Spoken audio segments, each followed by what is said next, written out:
10년 전 안산계 평생 후회. 서울 경기 아파트 가격 변화. 어제 저녁 박 선생님은 오래된 수첩을 뒤적이다가 한 장의 메모를 발견했습니다. 10년 전 적어둔 아파트 매물 정보였습니다. 강남 인근 아파트, 당시 가격이 적혀 있었습니다. 박 선생님은 그 숫자를 보고 한숨을 쉬었습니다. 그때 샀더라면 지금쯤 2배는 올랐을 텐데 하고 후회했습니다. 아내가 물었습니다. 왜 그때 안 샀어요? 박 선생님은 쓴웃음을 지었습니다. 비싸다고 생각했지, 좀 더 떨어질 줄 알았지. 주변 사람들도 기다리라고 했고 말입니다. 그렇게 망설이다가 기회를 놓쳤습니다. 지금 생각하면 그때가 싼 값이었습니다. 아내도 한숨을 쉬었습니다. 둘 다 같은 후회를 하고 있었습니다. 10년 전으로 돌아갈 수만 있다면 무조건 샀을 텐데 말입니다. 하지만 시간은 되돌릴 수 없습니다. 그저 후회만 남았습니다. 여러분도 혹시 비슷한 경험 있으시지 않습니까? 10년 전, 20년 전에 집을 사지 않은 것을 후회하는 경험 말입니다. 그때 샀더라면 지금쯤 얼마나 올랐을까 상상하며 가슴 치는 경험 말입니다. 오늘 이 시간에는 지난 10년간 서울과 경기도 아파트 가격이 어떻게 변했는지 생생하게 보여드리겠습니다. 실제 사례들을 통해 얼마나 올랐는지, 왜 그때 사지 못했는지, 그리고 지금은 무엇을 해야 하는지 명확히 말씀드리겠습니다. 이것은 단순한 통계가 아닙니다. 우리 모두의 아픈 현실입니다. 최 부장님은 10년 전 송파구 아파트를 볼 기회가 있었습니다. 중개인이 강력히 추천했습니다. 지금 사두면 좋을 거라고 했습니다. 가격은 당시로서는 만만치 않았습니다. 최 부장님은 고민했습니다. 주변 사람들에게 물어봤습니다. 대부분 비싸다고 했습니다. 좀 더 기다리면 떨어질 거라고 했습니다. 전문가들도 조정기가 온다고 예측했습니다. 최 부장님은 기다리기로 했습니다. 1년이 지났습니다. 집값은 떨어지지 않았습니다. 오히려 조금씩 올랐습니다. 최 부장님은 생각했습니다. 조금만 더 기다리면 떨어질 거야. 하지만 2년, 3년이 지나도 떨어지지 않았습니다. 5년쯤 지났을 때 최 부장님은 깨달았습니다. 집값은 떨어지지 않는다는 것을, 특히 서울은 더욱 그렇다는 것을 말입니다. 그때 다시 매물을 알아봤습니다. 충격이었습니다. 같은 아파트가 거의 2배 가까이 올라 있었습니다. 5년 전 가격의 2배였습니다. 최 부장님이 가진 돈으로는 이제 살 수 없었습니다. 기회를 완전히 놓친 것입니다. 최 부장님은 지금도 후회합니다. 10년 전 그 아파트를 샀더라면 지금쯤 큰 자산이 됐을 텐데 하고 생각합니다. 하지만 이미 늦었습니다. 다시는 그런 기회가 오지 않을 것 같습니다. 정 여사님의 이야기는 더 안타깝습니다. 15년 전 강남의 작은 아파트를 살 기회가 있었습니다. 부모님이 도와주겠다고 했습니다. 하지만 정 여사님은 거절했습니다. 강남은 너무 비싸다고 생각했습니다. 그 돈이면 경기도에 더 큰 집을 살 수 있었습니다. 정 여사님은 합리적인 선택이라고 믿었습니다. 넓은 집에서 아이들을 키우고 싶었습니다. 그래서 경기도에 집을 샀습니다. 강남 아파트 값으로 훨씬 큰 집을 샀습니다. 만족스러웠습니다. 현명한 선택이라고 생각했습니다. 주변 사람들도 잘했다고 칭찬했습니다. 15년이 지난 지금 정 여사님은 후회하고 있습니다. 강남 아파트는 천정부지로 올랐습니다. 당시 가격의 서너 배가 됐습니다. 반면 경기도 집은 조금밖에 오르지 않았습니다. 만약 강남 아파트를 샀더라면 지금쯤 큰 부자가 됐을 것입니다. 팔아서 현금화할 수도 있었고 담보대출로 다른 투자를 할 수도 있었습니다. 하지만 그 기회를 놓쳤습니다. 정 여사님은 말합니다. 부동산은 위치가 전부라고, 조금 비싸도 좋은 곳을 사야 한다고 강조합니다.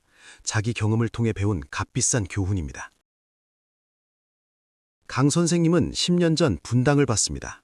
신도시로 인기가 많았습니다. 교육 환경이 좋았습니다. 가격도 적당했습니다. 강 선생님 가족에게 딱 맞는 곳이었습니다. 하지만 강 선생님은 사지 않았습니다. 이유는 하나였습니다. 신도시라서 불안했습니다. 역사가 짧은 곳이 걱정됐습니다.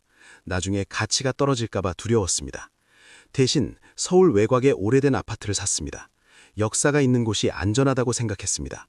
가격도 분당보다 저렴했습니다. 합리적인 선택이라고 믿었습니다. 10년이 지났습니다. 결과는 어땠을까요? 분당은 프리미엄 신도시로 자리 잡았습니다. 집값이 크게 올랐습니다. 반면 강 선생님이 산 서울 외곽은 별로 오르지 않았습니다. 강 선생님은 후회합니다. 신도시를 무시한 것이 잘못이었다고 생각합니다. 새로운 것을 두려워하지 말았어야 한다고 반성합니다. 하지만 이미 늦었습니다. 윤 부장님의 경우는 더 극적입니다. 12년 전 마곡을 봤습니다. 당시 마곡은 개발이 막 시작된 곳이었습니다. 허허 벌판이었습니다. 아파트 분양이 나왔습니다. 윤 부장님은 관심이 있었습니다. 서울 아니고 개발 계획이 좋았습니다. 하지만 주변 사람들이 말렸습니다. 허허 벌판에 무슨 집을 사느냐고 했습니다. 언제 개발될지도 모른다고 했습니다. 윤 부장님은 망설였습니다. 확실히 지금은 아무것도 없었습니다. 불안했습니다. 결국 포기했습니다. 대신 이미 개발된 다른 지역을 샀습니다. 12년이 지난 지금 마곡은 어떻게 됐을까요? 완전히 새로운 도시가 됐습니다. 대기업들이 입주했습니다. 상업시설이 들어섰습니다. 집값은 천정부지로 올랐습니다. 윤 부장님이 샀더라면 몇 배의 수익을 냈을 것입니다. 하지만 그 기회를 놓쳤습니다. 윤 부장님은 지금도 그때 생각만 하면 가슴을 칩니다. 조 사장님은 10년 전 광교를 봤습니다. 신도시 분양이었습니다. 수원 인근이라 접근성이 좋았습니다. 교육도시로 계획됐습니다. 조 사장님에게 딱 맞는 곳이었습니다. 하지만 조 사장님은 너무 비싸다고 생각했습니다. 신도시 프리미엄이 붙어서 가격이 높았습니다. 조금 기다리면 떨어질 거라고 예상했습니다. 그래서 기다렸습니다. 분양 후 1년, 2년을 기다렸습니다. 하지만 가격은 떨어지지 않았습니다. 오히려 올랐습니다. 조 사장님이 기다리는 사이 다른 사람들은 샀습니다. 10년이 지난 지금 광교는 성공한 신도시가 됐습니다. 집값이 크게 올랐습니다. 조 사장님이 기다린 하락은 오지 않았습니다. 오히려 상승만 있었습니다. 조 사장님은 후회합니다. 신도시 프리미엄을 두려워하지 말았어야 한다고 생각합니다. 좋은 곳은 비싼 이유가 있다는 것을 배웠습니다. 이 여사님은 20년 전 목동을 봤습니다. 당시 목동은 신도시였습니다. 학군이 좋았습니다. 하지만 가격이 만만치 않았습니다. 이 여사님 부부는 고민했습니다. 결국 사지 않았습니다. 너무 비싸다고 판단했습니다. 대신 서울 외곽에 집을 샀습니다. 가격이 절반 정도였습니다. 더 넓은 집을 살 수 있었습니다. 20년이 지났습니다. 목동 아파트는 어떻게 됐을까요? 가격이 몇 배로 올랐습니다. 학군 프리미엄이 계속 유지됐습니다. 수요가 끊이지 않았습니다. 반면 이 여사님이 산 서울 외곽은 많이 오르지 않았습니다. 목동과 비교하면 차이가 엄청났습니다. 이 여사님은 20년째 후회하고 있습니다. 장 부장님은 15년 전 판교를 봤습니다. 테크노밸리가 조성된다고 했습니다. IT 기업들이 입주할 거라고 했습니다. 장 부장님은 관심이 있었습니다. 하지만 주변 사람들이 말렸습니다. IT 거품이 꺼질 거라고 했습니다. 판교는 과대평가됐다고 했습니다. 장 부장님은 그 말을 믿었습니다. 15년이 지났습니다. IT 거품은 꺼지지 않았습니다. 오히려 IT 산업은 더 성장했습니다. 판교는 한국의 실리콘밸리가 됐습니다. 집값은 상상을 초월했습니다. 장 부장님은 후회합니다. 미래 산업을 봤어야 한다고 생각합니다. 남의 말만 듣지 말고 자기 판단을 했어야 한다고 반성합니다. 황 선생님은 10년 전 GTX 계획을 봤습니다. 정부가 발표한 광역 급행철도 계획이었습니다. 노선 주변 지역을 주목했습니다. 기회라고 생각했습니다. 하지만 확신이 서지 않았습니다. 계획일 뿐 언제 실행될지 몰랐습니다. 10년, 20년 걸릴 수도 있었습니다. 너무 위험하다고 판단했습니다. 10년이 지났습니다. GTX 개통이 눈앞에 왔습니다. 노선 주변 집값이 폭등했습니다. 황 선생님이 봤던 지역들이 모두 올랐습니다. 황 선생님은 후회합니다. 정부 계획을 믿었어야 한다고 생각합니다. 장기적인 안목을 가졌어야 한다고 반성합니다. 이 모든 이야기들의 공통점이 있습니다. 모두 기회가 있었다는 것입니다. 하지만 망설이고 두려워하고 남의 말만 듣다가 놓쳤다는 것입니다. 10년 전, 20년 전은 지금보다 훨씬 쌌습니다. 그때가 바로 기회였습니다. 하지만 당시에는 비싸다고 생각했습니다. 지금 돌이켜보면 그때가 싼 값이었습니다. 그렇다면 지금은 어떨까요? 10년 후에 돌이켜봤을 때 지금이 싼 값일까요? 가능성이 높습니다. 역사는 반복됩니다. 부동산은 장기적으로 오릅니다. 물론 단기적으로는 조정이 있을 수 있습니다. 일시적으로 떨어질 수도 있습니다. 하지만 장기적으로 보면 오릅니다. 특히 서울과 좋은 입지는 더욱 그렇습니다. 10년 후에 또다시 후회하고 싶지 않다면 지금 결정해야 합니다.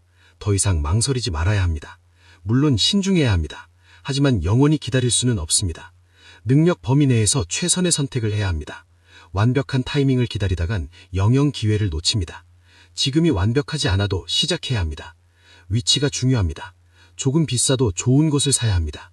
서울이 어려우면 서울 접경을 봐야 합니다. 교통이 좋은 곳, 개발 계획이 있는 곳을 선택해야 합니다. 장기적으로 봐야 합니다.